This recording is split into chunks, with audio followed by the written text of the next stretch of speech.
Hello students, welcome to class 8th and we are doing these days the chapter British Power in India. British Power in India के बारे में हम बात कर रहे थे. सेकेंड चैप्टर है ये हमारा हिस्ट्री का. So this topic is starting, क्योंकि यस्टरडे तक हमने पढ़ लिया था. कलकत्ता के बारे में हम पढ़ रहे थे आज. So the Calicut was later call. जो कालीकट जो था उसको बाद में कहा गया कैलकटा नाम से, एंड नाउ कोलकाता, और अब उसे कोलकाता कहा जाता है. The farman issued by Aurangzeb meant the right to trade duty free for the company only. और जो फरमान इशू किया था औरंगज़ेब ने, उसका मतलब था कि जो कंपनी है वहाँ पर कंपनी के लिए सिर्फ duty free right to trade का उसने इन्फॉर्मेशन दे दिया. उसने जो परमिशन थी वो दे दी थी. But company's official carried private trade and refuse to pay duty. लेकिन कंपनी के ऑफिशियल्स ने प्राइवेट ट्रेड करने से मना कर दिया और पे ड्यूटी, यानी ड्यूटी जो टैक्स था, कस्टम ड्यूटी जो दी जाती है, वो देने से भी मना कर दिया.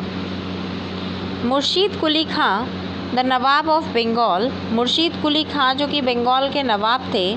The conflict increase. उन्होंने भी इस चीज़ के लिए प्रोटेस्ट किया और धीरे धीरे ये जो विवाद था वो इंक्रीज़ होता गया. After the death of Aurangzeb. Aurangzeb की डेथ के बाद, औरंगज़ेब की डेथ हुई थी 1707 में.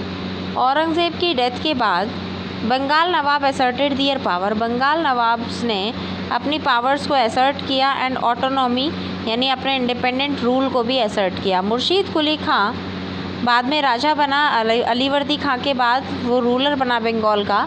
And Odisha efficiently from 1740 to 1756. और उसके बाद उसने बंगाल और उड़ीसा पर रूल स्टार्ट किया. इन 1756 अलीवर्दी खां डाइड. 1756 में अलीवर्दी खां मर गया एंड अलीवर्दी खां की डेथ हो गई. एंड सिराजुद्दौला जो कि son of his youngest daughter, जो कि उसकी सबसे छोटी बेटी का पुत्र था, became the nawab of Bengal. वो बंगाल का नवाब बना. सिराजुद्दौला यानी कि मुर्शीद कुली खां के बाद अलीवर्दी खां मर गया. अलीवर्दी खां के डेथ होने के बाद सिराजुद्दौला बना. और सिराजुद्दौला कौन था? सिराजुद्दौला उसकी बेटी का सबसे छोटा, उसकी सबसे छोटी बेटी का सन था. सो इंग्लिश सिराजुद्दौला ने अंग्रेज़ों को कलकत्ता से बाहर निकाल दिया फॉर एक्सपेंडिंग फोर्टिफिकेशंस को एक्सपेंड करके, for expanding fortification against his orders and misusing trading rights. और सारे ट्रेडिंग राइट्स को उसने मिसयूज़ किया.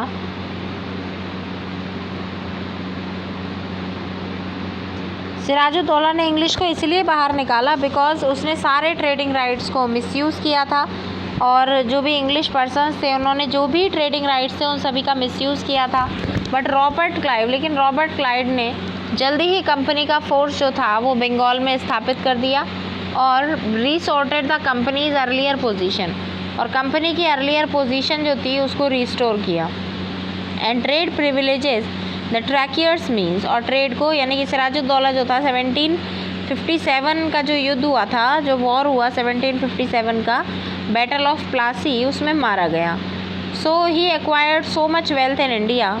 उसने इतनी ज़्यादा वेल्थ जो है इंडिया में इकट्ठी कर ली. There he was tried in his own country, जितनी उसके पास अपनी ओन कंट्री में भी नहीं थी. और करप्शन चार्जेस, जो भी करप्शन चार्जेस थे इन सब से, यानी कि सिराजुद्दौला जो था वो अब बहुत ज़्यादा परेशान हो गया था इन सब की जो भी चीज़ें थी, ये जो करप्शंस थे, ये सब कुछ जो था, ये सारी चीज़ों से. तो सिराजुद्दौला ने भी एक वॉर करने की ठानी.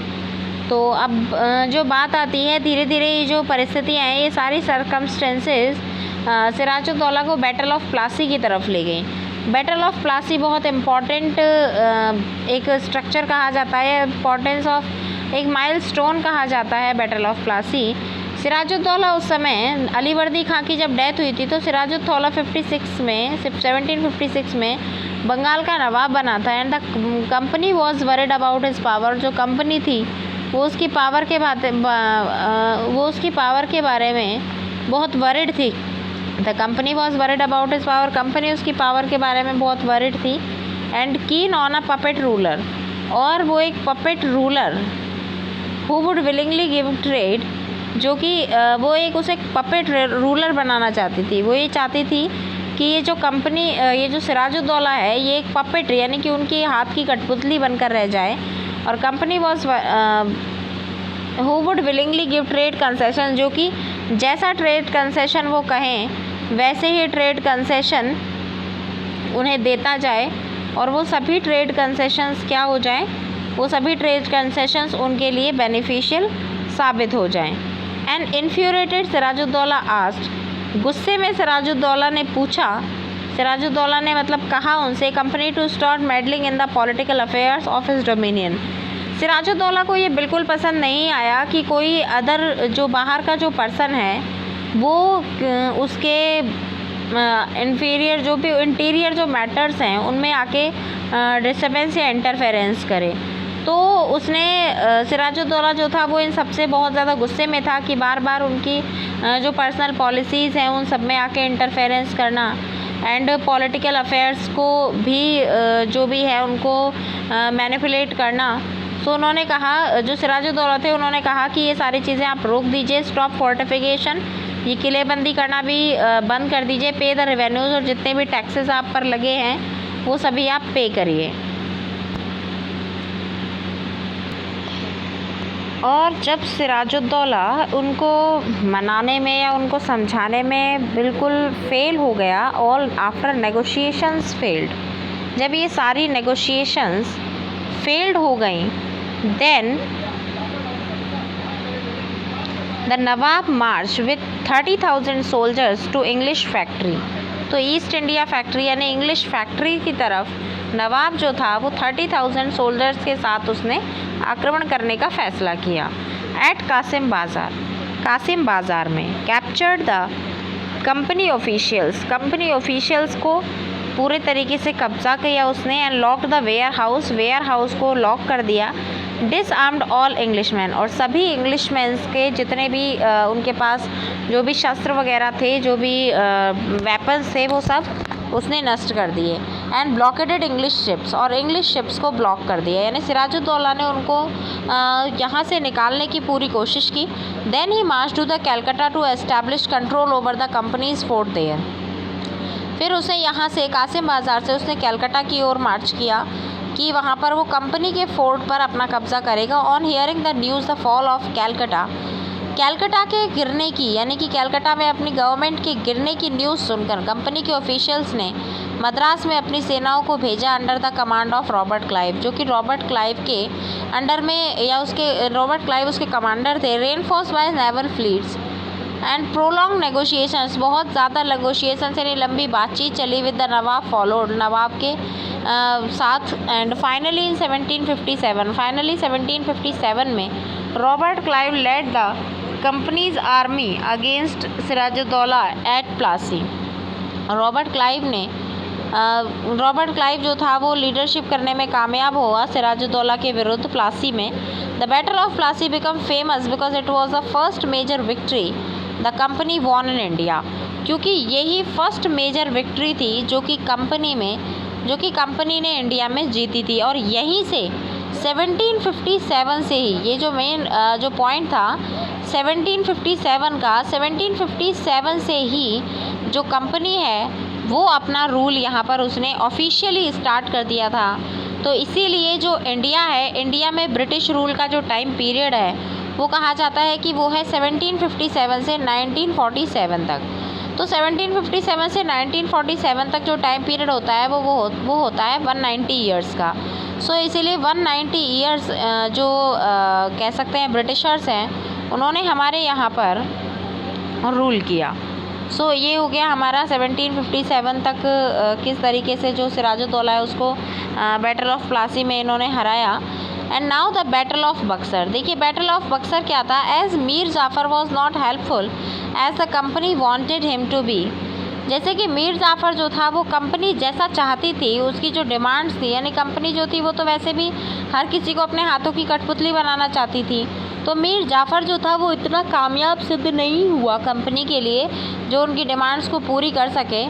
सो Mir Qasim the son in law of Mir Jafar, तो मीर जाफ़र का जो दामाद था मीर कासिम ने मीर कासिम को जो कि मीर जाफ़र का दामाद था उसको नया नवाब बनाया गया। Later he to check the misuse of trade privileges, उसके बाद उसने भी काफ़ी ट्रेड यानी व्यापारी वर्ग का बहुत ज़्यादा मिसयूज़ किया।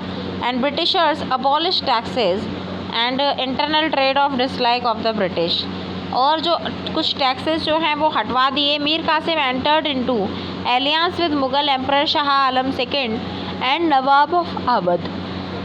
मीर कासिम जो था वो इस ग्रुप में घुस गया जहाँ पर मुग़ल एम्परर्स ने अपना एक ग्रुप बनाया हुआ था जिसमें Shah Alam second and nawab of Awadh यानी अवध के नवाब सिराजुद्दौला एंड फोर्ट, अवध के नवाब जो सिराजुद्दौला थे उन्होंने लड़ाई की। And British forces in October 1764 at Buxar, 1764 में बक्सर में उन्होंने ये जो लड़ाई थी वो लड़ी।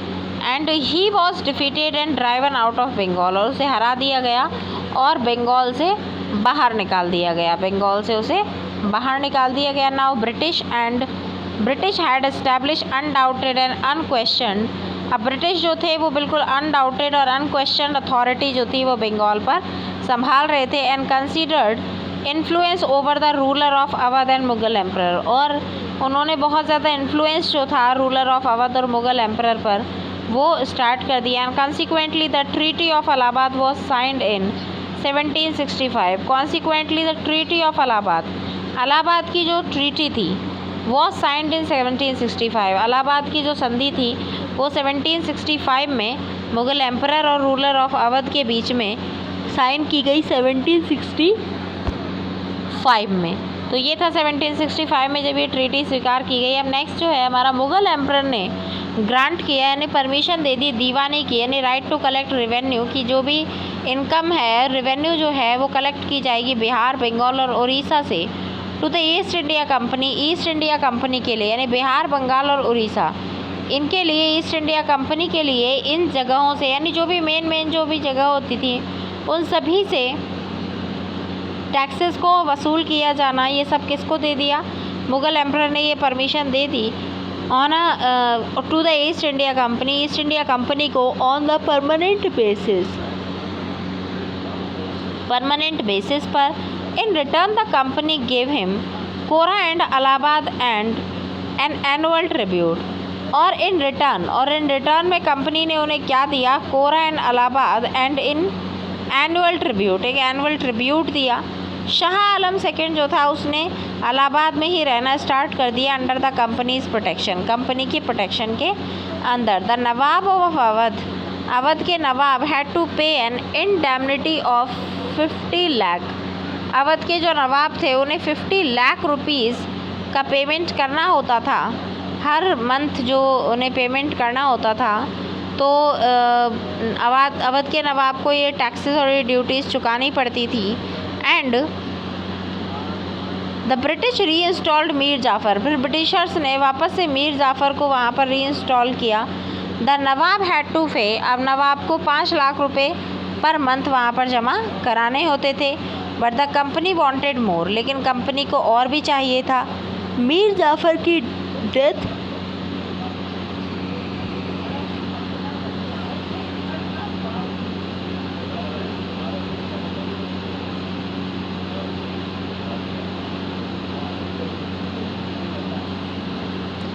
मीर जाफ़र 1765 में डेथ हो गई मीर जाफ़र की।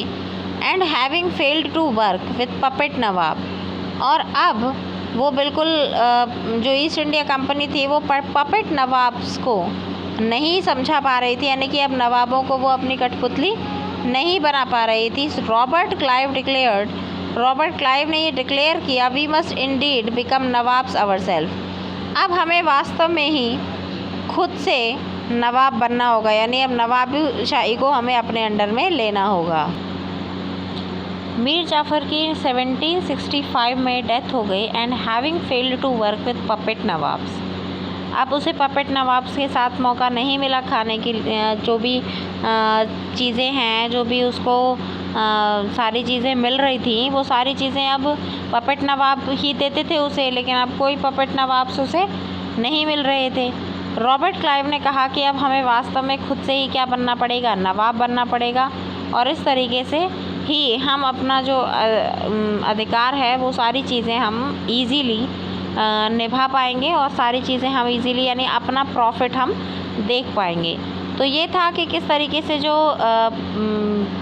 कंपनी है उन्होंने पपेट्स को ठीक से जो है वो कह सकते हैं कि उन्होंने नचाया और उसके बाद खुद ने सारी जो बागडोर है वो अपने हाथों में ले ली। तो ये था हमारा आज का टॉपिक एंड नेक्स्ट वीडियो के लिए हम कल देखेंगे। So thank you, have a nice day.